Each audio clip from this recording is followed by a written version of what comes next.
का पति एक सरकारी कर्मचारी था जो कि बिजली विभाग में काम करता था। एक रोज बिजली के खंभे पर चढ़े उसके पति को जोर का करंट लगा, जिससे उसकी मौत हो गई।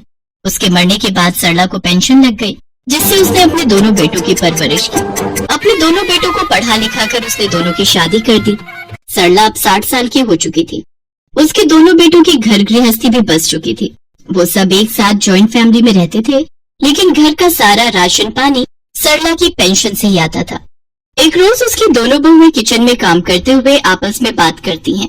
निधि, ये तो शुक्र मना कि अभी माँ जी की पेंशन आ रही है, जिससे हमारे घर का खर्चा तो चल ही रहा है। हाँ, और माँ जी का बोझ अभी इतना नहीं है, हम उनको इतना तो झेल ही लेंगे। एक रोज सरला अपने छोटे बेटे सुमित से कहती है, सुमित बेटा, आज पेंशन आने वाली है मेरी, चलो बैंक चलकर ले आते हैं। हाँ हाँ माँ, चलो। तभी वहाँ उसका बड़ा बेटा धीरज आ जाता है और वो उनकी बात सुन लेता है। नहीं माँ, हर बार सुमित ही आपके साथ जाता है, इस बार मैं आपके साथ जाऊंगा। अच्छा ठीक है, तू चल फिर मेरे साथ। धीरज की लालच को सरला उसका प्यार समझ लेती है और वो धीरज के साथ पेंशन लेने चली जाती है। लेकिन कुछ देर बाद दोनों उतरा हुआ मुंह लेकर वापस आ जाते हैं, जिसे देख मीनाक्षी अपने पति धीरज से पूछती है, अरे क्या हुआ, तुम्हारा मुंह क्यों उतरा हुआ है? माँ की पेंशन बंद हो गई और क्या। लेकिन क्यों? उम्र के हिसाब से माँ के अंगूठे का निशान मैच नहीं कर रहा और साइन करना माँ को आता नहीं, तो बैंक वाले ने कहा कि टाइम लगेगा। ये बात सुनकर दोनों देवरानी जेठानी का मुंह भी उतर जाता है। पता नहीं निधि माँ जी की पेंशन अब कब आएगी, और ये भी पता नहीं कि आएगी भी या नहीं। मैं तो कहती हूँ अब माँ जी का खाना खुराक कम कर देते हैं, भला क्यों फालतू का पैसा खर्च करना। अब तो लगता है उन्हें बिना पैसों के ही पालना पड़ेगा। ये तो तूने 100% सच कहा। ऐसे ही समय बीतता है। मीनाक्षी और निधि अब अपनी सास से बहाने बना बना कर घर का काम करवाने लगती हैं। साथ ही उसके खाने पीने में भी कटौती कर देती हैं। उसको दूध दही देना बंद कर देती है। साथ ही खाने में सलाद और देसी घी से चुपड़ी रोटियां भी देना बंद कर देती है। सरला ये सब देख रही थी, लेकिन वो ये सब देखकर भी खामोश रहती है। न ही उसके बेटे इस बारे में कुछ कहते हैं। एक रोज सरला अपने बेटों से कहती है, बच्चों, मुझे पेंशन ऑफिस जाना है, तुम में से कौन मेरे साथ चलेगा? माँ, मुझे घर पर थोड़ा काम है, आप सुमित को ले जाओ। हाँ, तो मुझे भी तो काम है, मैं कौन सा वेल्ला हूँ। आप एक काम करिए, अपनी बहू के साथ चली जाइए। अच्छा, ऐसे कैसे? हमें भी तो घर का कितना काम पड़ा है और खाना भी बनाना है। और नहीं तो क्या, हमारे पास फालतू का टाइम नहीं है। उन सब की बात सुनकर सरला दुखी हो जाती है और भारी मन से अपने बेटे से कहती है, अच्छा कोई बात नहीं, मैं अकेले ही चली जाऊंगी, तू बस मुझे 100 रुपए दे दे किराए के लिए। सासू माँ, आपके पैर चलते हैं, अभी पैदल जाइए और आराम से आइए। वैसे भी आपको कौन सा आकर झाड़ू पोछा करना है। ठीक है, मैं पैदल ही चली जाती हूँ। सरला पैदल ही पेंशन ऑफिस जाती है और कड़ी मेहनत के बाद उसको उसकी पेंशन मिल जाती है। वो रोते हुए खुद से कहती है, अब मुझे पेंशन मिल गई है, इसलिए मेरे बेटे बहू फिर से मेरी इज्जत करेंगे और मुझे प्यार करेंगे। वो सब गलत भी तो नहीं है, आखिर पैसा भी तो जिंदगी में जरूरी है, ऊपर से शहरों की महंगाई वो अलग। तभी एक औरत उससे कहती है, कब तक तुम यूं ही खुद को दिलासा देती रहोगी? ये तो तुम्हारी पेंशन है जिस वजह से वो तुम्हें रख रहे हैं, नहीं तो तुम उनके लिए मिट्टी की धूल हो। और मेरी बात पर यकीन ना हो तो घर जाकर झूठ बोल देना कि पेंशन नहीं मिली, फिर देखो तमाशा। लेकिन आप कौन हैं? मैं भी तुम्हारी तरह बहम में थी। मेरे बेटे बहू मुझे सिर्फ पेंशन के लिए अपने घर में रखे हुए थे। ये तो सरकार का शुक्र है जिन्होंने हमारे लिए पेंशन स्कीम रखी है। मैं एक वृद्धाश्रम में रहती हूँ, मैं तो कहती हूँ तुम भी मेरे साथ वहीं आकर रहो। इतना कहकर वो औरत वहाँ से चली गई, लेकिन सरला ने उसकी बात नहीं मानी और वो बहुत सारा खाने का सामान और तोहफे लेकर घर चली आई, जहाँ पहुंचकर उसने अपने बेटे बहुओं की बात सुन ली। देखो जी, अगर माँ जी की पेंशन बंद हो गई ना, तो आप ना उन्हें गांव या किसी आश्रम में छोड़ आना। सही कह रही है जेठानी जी, बड़ी उम्र के साथ माँ जी को जो बीमारियां लगेंगी उसका खर्चा अलग उठा, एक तो वैसे इतनी महंगाई है। अरे अब बस भी करो तुम सब, पेंशन बंद हो गई तो क्या हुआ, माँ जी कोई काम भी तो कर सकती है ना। हाँ, किसी फैक्ट्री में या दर्जी की दुकान में उनको लगा देंगे। ये सब सुनकर सरला के पैरों तले जमीन खिसक जाती है और उसकी आंखों में आंसू आ जाती है।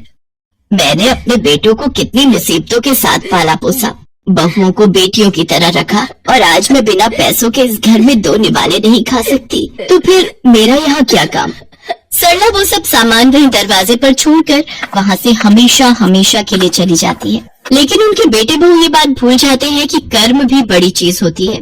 जैसा कर्म वो करेंगे वैसा ही उनको भोगना होगा।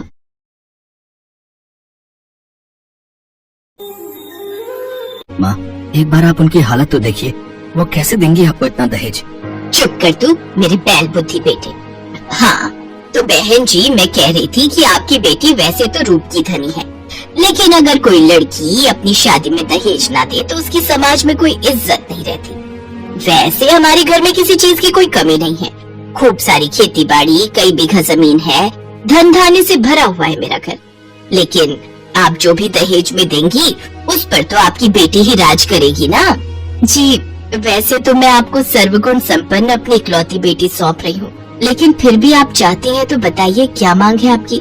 ज्यादा कुछ नहीं, बस 3 लाख नगद, 1 मोटरसाइकिल और हमारे लिए सोने की चेन, और साथ में हमारे सभी रिश्तेदारों के लिए कपड़े। बस, इससे ज्यादा हमें कुछ नहीं चाहिए। बेचारी गरीब आशा अपनी बेटी रजनी को बड़े घर में भेजने के सपने बुनने लगती है, लेकिन शकुंतला की बातें सुनकर वो परेशान हो जाती है। लेकिन फिर अपनी बेटी को बड़े घर में जाते देख वो उनकी शर्त मान लेती है। इसके बाद शकुंतला रिश्ता पक्का कर अपने बेटे के साथ वहाँ से चली जाती है। माँ, कहाँ से लाएंगे आप इतना दहेज? क्या जरूरत थी उनकी शर्त मानने की? आज तक आप दूसरों के घरों में बर्तन मांजकर तो मुझे पाल रही हैं। हम खुद के लिए तो इस एक झोपड़ी के अलावा कुछ नहीं बना पाए, तो फिर कहाँ से लाएंगे हम इतना पैसा? तो बिल्कुल भी चिंता मत कर मेरी बच्ची, मैं नहीं चाहती जो दुख मैंने झेले वो तुझे भी झेलना पड़े। अब चाहे तेरी इस गरीब माँ का बाल बाल भी कर्जे में क्यों न डूब जाए, पर वो तुझे उस बड़े से घर में भेज कर ही रहेगी। रजनी बड़ी ही चालाकी से अपनी गरीब माँ के दुख में शामिल होने का ढोंग कर रही थी, जबकि सच तो ये है कि रजनी खुद भी ये गरीबों वाली जिंदगी काट काट कर परेशान हो चुकी थी। उधर आशा दिन रात इसी चिंता में रहने लगी कि वो कैसे दहेज के लिए इतनी रकम का इंतजाम कर पाएगी। भगवान, तूने मुझ गरीब पर बहुत से जुल्म ढाए हैं। पहले तो भरी जवानी में मेरे पति को उठा लिया और फिर इस गरीबी का बोझ सर पर डाल दिया। सारी उम्र तो लोगों के घर में कामकाज करने में निकल गई और अब बुढ़ापे में बेटी के दहेज की चिंता वो अलग। ऊपर वाले, तूने तो मेरी किस्मत कुश की कलम से लिख दी, लेकिन मैं अपनी बेटी की किस्मत को बदलना चाहती हूँ और उसे अमीर घर की बहू बनते देखना चाहती हूँ, ताकि मुझ गरीब की तरह उसे भी लोगों के घरों के जूठे बर्तन ना घिसने पड़े। हे प्रभु, मुझे कोई रास्ता दिखा।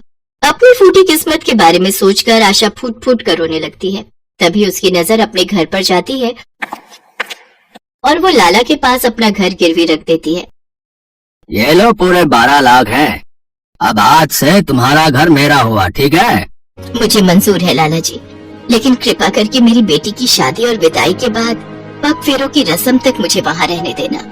उसके बाद मैं कहीं न कहीं अपना ठिकाना ढूंढ ही लूंगी। ठीक है, इसमें मुझे कोई आपत्ति नहीं। इसके बाद आशा 10 लाख रुपए शकुंतला को दहेज के लिए दे देती है और बाकी बचे 2 लाख से अपनी बेटी की शादी कर देती है। बेटी की विदाई के बाद आशा अपने घर को देखकर फूट फूट कर रोने लगती है। फिर अगले दिन एक शानदार महंगी गाड़ी उस गरीब की कुटिया के आगे रुकती है। अपने दिन बदलने के साथ साथ रजनी का स्वभाव भी एक दिन में ही बदल गया। मेरी बच्ची, तू आ गई। मेरा कलेजा कब से तुझे अपने सीने से लगाने को तड़प रहा था। आ, मेरे गले लग जा। माँ, ये गुड़मक्खी का खेल पसंद नहीं मुझे, और ये मेरी ये नई साड़ी चिपक कर अब खराब मत कर देना। ये तुम अपनी माँ से किस तरह बात कर रही हो?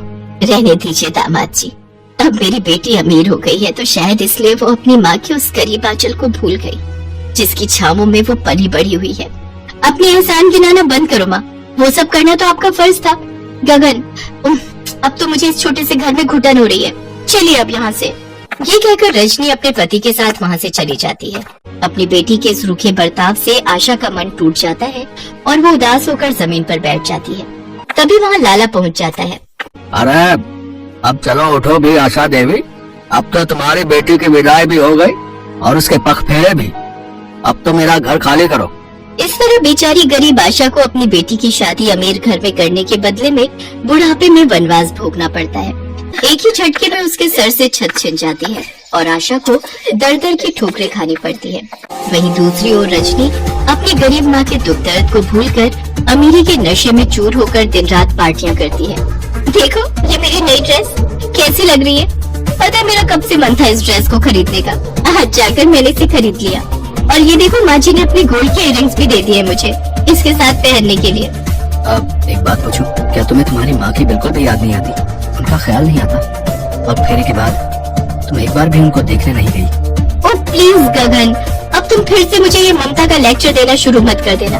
अब मैं दोबारा उस गरीबी के लम्हों को याद नहीं करना चाहती और न ही उस छोटे से घर में जाना चाहती हूँ। तुम जानती हो रजनी, तुम्हारी माँ ने तुम्हारी शादी अमीर घर में करने के लिए कितने दुख उठाए, खुद भूखा रही होंगी, तब तुम्हारा पेट पाला होगा। बीमार होने पर भी लोगों के घरों में जाकर जूठे बर्तन धोए हैं। तुम्हारी पढ़ाई के लिए न जाने कैसे एक एक रुपया जोड़ा होगा, और फिर जब तुम बड़ी हुई तो तुम्हारी शादी करवाने के लिए उन्होंने अपने इकलौते सहारे अपने घर को भी गिरवी रख दिया। गगन के मुंह से ये बातें सुनकर रजनी टूट जाती है और वो रोने लगती है। माँ ने मेरी खुशियों के लिए कितना कुछ किया और मैं कभी ये सब देख ही नहीं पाई, और तो और मेरी खुशी के लिए उन्होंने बुढ़ापे की उम्र में अपने सिर से छत तक बेच दी। ना जाने अब वो किस हाल में होगी, भूखी प्यासी कहाँ भटक रही होगी। मुझे अपनी माँ को ढूंढना ही होगा। फिर रजनी अपने गांव पहुंचकर सभी के घरों का दरवाजा खटखटाकर अपनी माँ को ढूंढती है, लेकिन वो उसे कहीं नहीं मिली। गगन, मैंने अपनी माँ को सब जगह ढूंढा, लेकिन वो मुझे कहीं नहीं मिली। मेरी माँ को बोलो ना वो जल्दी से मेरे पास आ जाए। उनकी बेटी उनको बहुत याद कर रही है। मैं उनके बिना नहीं रह सकती। संभालो अपने आप को रजनी, सब कुछ भगवान पर छोड़ दो। हे दुर्गा माँ, आज ये बेटी अपनी माँ से मिलने के लिए तड़प रही है। इस अभागी को अपनी माँ से मिला दे माँ, मिला दे। मैं अपने हाथों से प्रसाद बनाकर मंदिर में बांट कर आऊंगी माँ। इसके बाद रजनी अपने हाथों से हलवा बनाती है और मंदिर में बैठे भिखारियों को बांटने जाती है। मंदिर के बाहर बैठे भिखारियों में उसकी माँ आशा भी होती है। रजनी भिखारियों में हलवा और पैसे बांट रही होती है कि तभी वो एक बूढ़े भिखारी से कहती है, ये लो बाबा प्रसाद और ये कुछ पैसे आपके काम आएंगे। सुखी रहो बेटी। बाबा, अब यह भागन तभी सुखी हो पाएगी जब वो अपनी माँ से मिलेगी। दुर्गा माँ से मेरी माँ के मिलने की दुआ करो बाबा। दुर्गा माँ किसी को अपने दरबार से खाली नहीं जाने देती।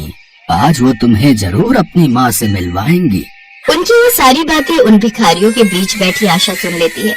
वो जैसे ही अपनी बेटी को अपनी ओर आता देखती है तो झट से अपने तन पर फटी मैली चादर से अपना चेहरा ढक लेती है, लेकिन तभी रजनी की नजर उस पर पड़ जाती है। माँ दुर्गा की कृपा से तुम मुझे मिल गई। माँ, मैंने तुम्हें कहाँ कहाँ नहीं ढूंढा। अपनी बेटी का घर बसाने के लिए माँ का खुद का घर छूट गया। अपनी स्वार्थी बेटी को माफ कर दो माँ। घर चलो माँ। घर तो चला गया बेटी, जो खोया है वो लौट आएगा माँ। अब चलो मेरे साथ। इसके बाद रजनी अपनी माँ को अपने घर ले जाती है और उसे अपने पास रखकर उसकी खूब सेवा पानी करती है। गगन भी आशा का एक बेटे की तरह ख्याल रखता है और उसकी हर जरूरत को पूरा करता है।